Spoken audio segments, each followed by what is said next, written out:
कि धर्म के नाम पे हमने भी कर्म कांड करके और आपसी द्वेष भाव करके और धर्म को नष्ट कर दिया। धर्म माने प्रेम है, सत्य माने प्रेम है। जिससे आपको प्रेम होता है, आपके बच्चे हैं, पत्नी है, पति है, जो भी हो, माँ है, उसकी सारी बातें आप जानते हैं ना, उसका सारा ज्ञान आपको हो जाता है। उसी प्रकार ये जो आत्मा का दर्शन है, इसमें आप समझते हैं कि आप प्रेम का सागर हैं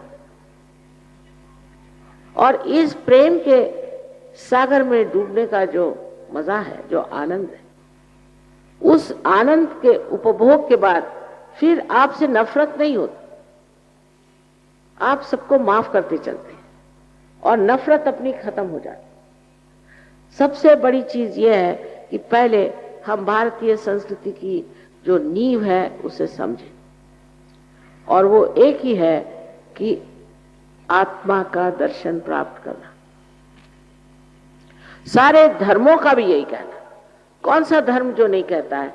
आप अगर कुरान में देखें तो उसमें लिखा हुआ है कि आपको वली पीर होना चाहिए। आप बाइबल में देखिए तो बिल्कुल सेल्फ नॉलेज की बात की है, thou shalt know yourself। ऐसा कोई धर्म नहीं है जिसने ये बात नहीं की कि आप अपने आत्मा का दर्शन पहले करें, तब फिर आपको परमात्मा का भी दर्शन हो सकता। आत्मा का दर्शन करने के लिए जो विचित्र विचित्र बातें, कर्मकांडी बातें लोगों ने फैलाई हैं, उनको छोड़ देना चाहिए। या ऐसा कहिए कि जिस सीढ़ी से आप गुजर रहे हैं वो सीढ़ी छोड़ के ही आप दालान में आ सकते हैं। तो इसलिए जो बहुत सी बेकार सी चीज है, उपवास, हमारे यहाँ उपवास की बीमारी, कितने मर्तबा खाना खाते हैं पता नहीं, हमेशा उपवास ही करते रहते बहुत से, और सोचते रहते खाने की बात। फिर दूसरे ये कि अपने शरीर को कष्ट देना, हर तरह का कष्ट, और महीनों पैदल चल के कहीं जाना, और ये इस तरह से अपने पिता परमेश्वर को खुश करने की कोशिश करना। कौन सा बाप चाहेगा कि अपने बच्चे इतना दुख उठाएं और मेरे पास पहुंचे? ऐसा कोई बाप आपने हिंदुस्तान में तो देखा नहीं होगा, विलायत की नहीं बात मैं कहती, पर हिंदुस्तान में ऐसा तो कोई बाप नहीं होगा जो चाहेगा कि मेरा बच्चा जो है हर तरह की आफतें उठाए और फिर मैं उससे मिलूंगा। इस तरह की बातें जो हमारे देश में हर बार, हर साल, हर युग में होती रहे। सो नानक साहब ने साफ कहा है, सहज समाधि लागो।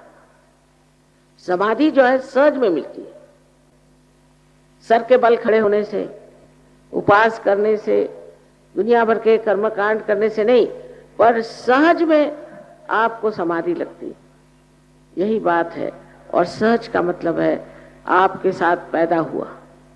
ये योग का आपका जन्म सिद्ध अधिकार है।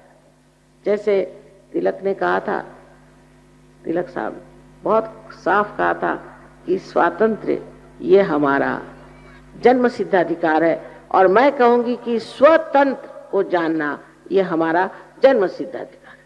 स्व माने हमारी आत्मा, और उसके तंत्र को हमें जानना चाहिए, उसको पहचानना चाहिए।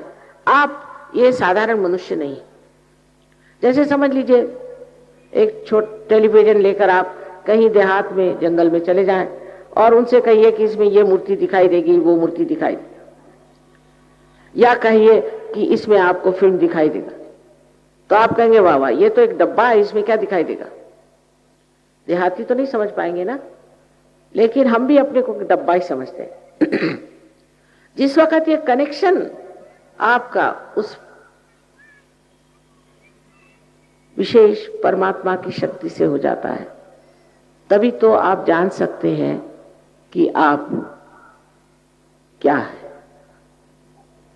तो दूसरा सत्य यह है कि इस सारे चराचर सृष्टि में एक महान शक्ति कार्य करती है, जिसे हम लोग परम चैतन्य कहते हैं, कोई रूह कहता है, कोई उसे all pervading power of divine love कहता है, चाहे उसे किसी भी नाम से कहे।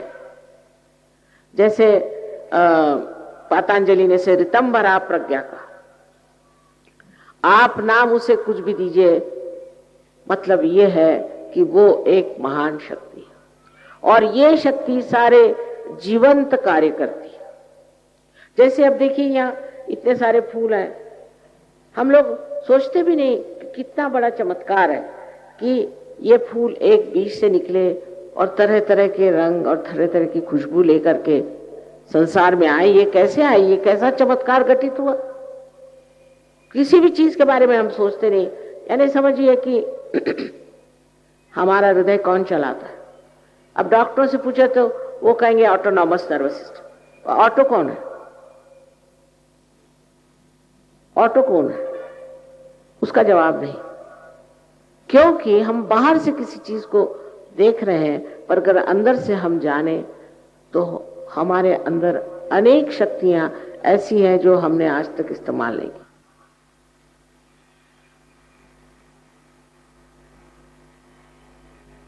अब आत्म साक्षात्कार में क्या होता है ये बता देना जरूरी।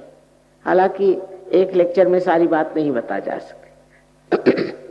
सबसे पहले आपके अंदर एक शक्ति है जिसे कहते हैं कुंडलिनी शक्ति। इसको कुंडलिनी इसलिए कहते हैं क्योंकि इसमें छोटे छोटे, जिसे हम लोग कुंडल कहते हैं, सर्कुलर, वैसे 3.5 सर्कुलर कुंडलों से बनी हुई ये शक्ति, और इसको स्त्री का रूप हम मानते हैं।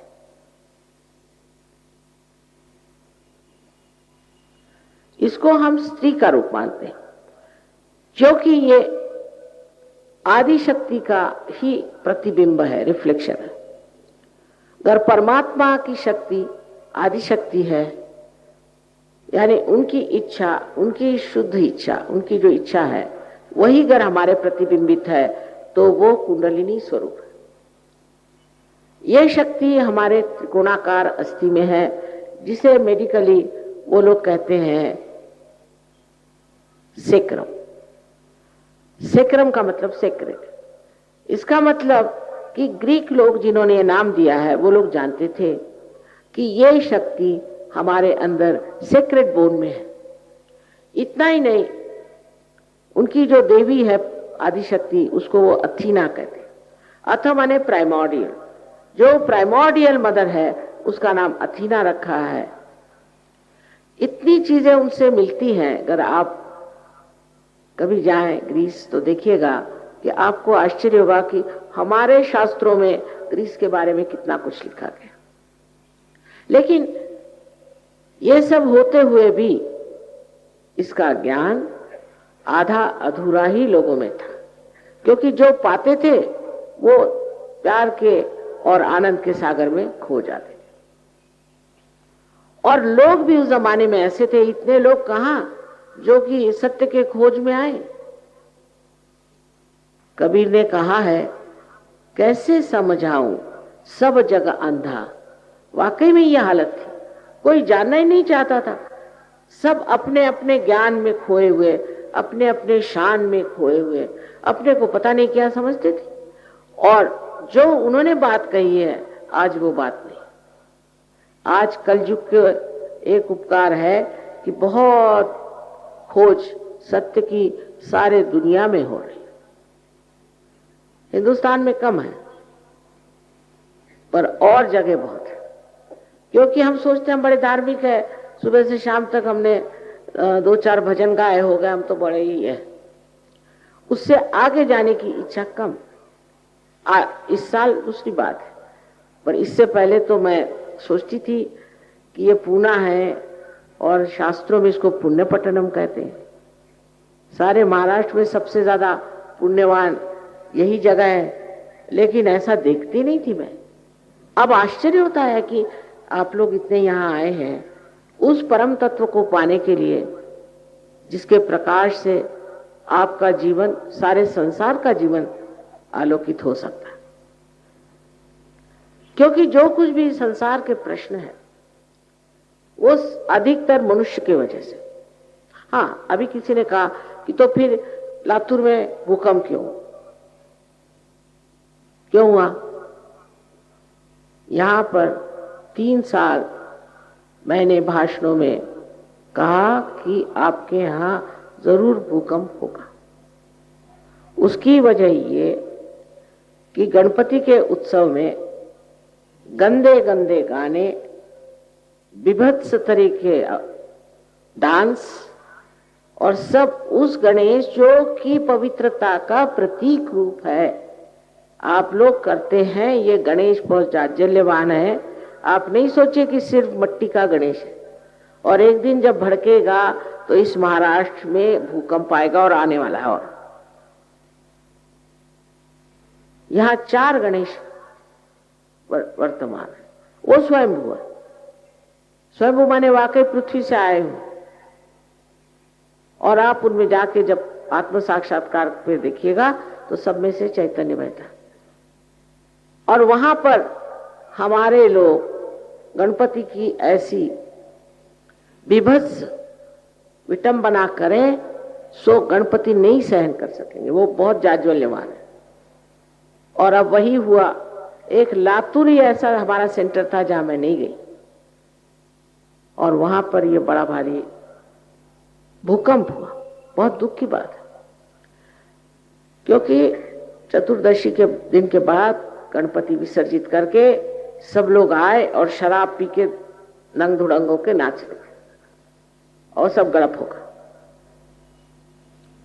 और दूसरी आश्चर्य की बात है, आप पता करें कि एक भी सहयोगी के घर में जरा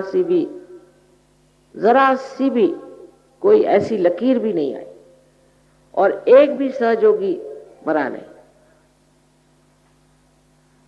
अब आप कहेंगे कि मां ये कैसे? आप जाके पता करें। जिस भगवान को आप बहुत मानते हैं, अब यहां भी मैंने देखा कि क्रीड़ा नगरी में गणपति वगैरह बनाए, सब कुछ किया। उनकी इज्जत तो करना जानते नहीं। क्या उनकी मूर्ति बना देने से या देखे ऐसे नमस्कार करने से हो जाता है? अगर आप वाकई गणेश जी को मानते हैं तो सबसे पहले जान लेना चाहिए कि आपके अंदर पवित्रता आनी चाहिए। वो चिर बालक है। और गणपति का विशेष आशीर्वाद इस महाराष्ट्र में। महाराष्ट्र शराब तो इतनी महाराष्ट्र में चल पड़ी है कि रास्ते में आप देखिए, अगर किसी गांव में जा रहे हैं तो रास्ते पर लोग खटमल के जैसे पड़े हुए हैं शराब पी करके। शर्म आनी चाहिए।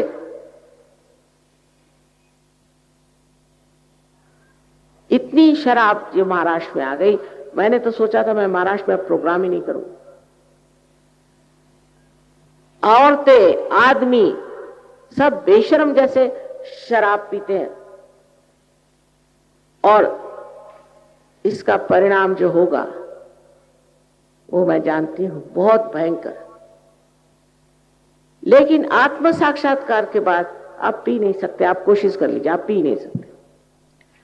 क्योंकि अगर किसी का शराब मत पियो तो आधे लोग उठ के चले जाएंगे, अरे ये कैसे क्या, हमारा तो सारा ही मजा करके किरकिरा हो, हम कैसे रहेंगे बगैर शराब के। बाप रे बाप, ये तो बहुत ही आफत आ गई। लेकिन आपको हैरानी है कि एक बार सहज के गली में आ जाओ, फिर आप शराब की तरफ नहीं जाएंगे, क्योंकि अपना ही आनंद आत्मा का इतना ज्यादा और सुखद है कि फिर कौन शराब पीने चला। अपने आप छूट जाए।